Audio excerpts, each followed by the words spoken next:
If you have a nerve injury and the nerve injury is due to inflammation of the nerve and the carnivore diet helps to reduce inflammation in your body, then yes, the carnivore diet can help reduce your symptoms with regard to your nerve pathology. However, if you have a nerve injury and the nerve injury is due to either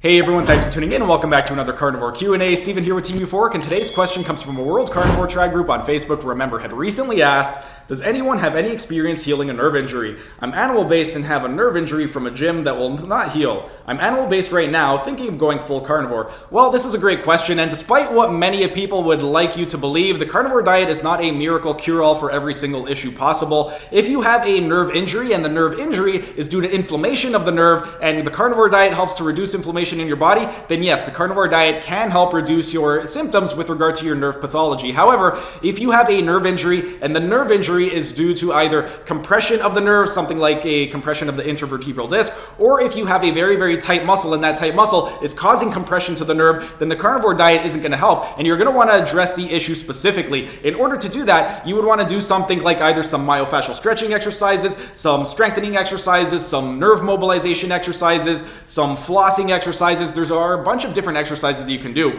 With regard to your nerves, if you do have any type of pathology, I'm going to include a link right up over here to my Be Your Own Therapist playlist. But in that video, I go over several different postural conditions and also nerve pathologies. So if you do have a specific pathology related to some type of nerve, then you would want to check out that video over there. Then, with regard to compression of a nerve, let's say you have something like Piriformis syndrome. Piriformis syndrome, it mimics sciatica in that it's not the actual sciatic nerve that is directly affected. Rather, the piriformis is going to be really, really tight, and it's going to cause compression of the sciatic nerve. And this can occur anywhere in the body, not only with the sciatic nerve, but if you have a very, very tight muscle and that tight muscle is causing compression to the nerve, then you would want to do some type of myofascial stretching to release the tension in that muscle, and you would want to do strengthening of the opposing muscle group. I'm going to include a link right over here to a playlist of a myofascial stretching playlist.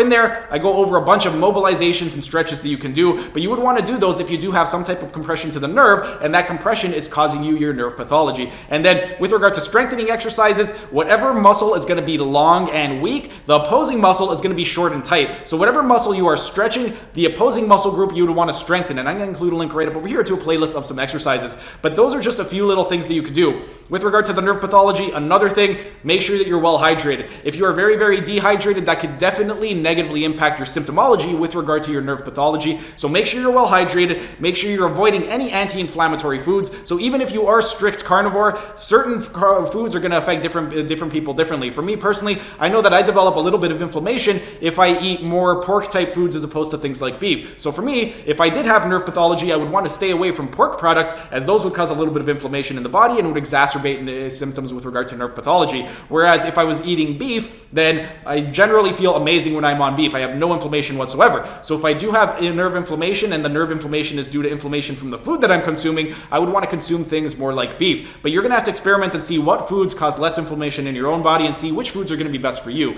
If you have any other questions, go ahead and ask your questions down in the comment section so I can help you guys out. But that's pretty much it for today's video. If you guys enjoyed the video, be sure to smash that like button so I know to keep making these types of videos. And if you're either new to the channel or haven't subscribed yet, be sure to subscribe to the channel and hit the notification bells. I'm going to be uploading new videos every single day. That's it for today's video. Thanks for tuning in, and I will see you again tomorrow.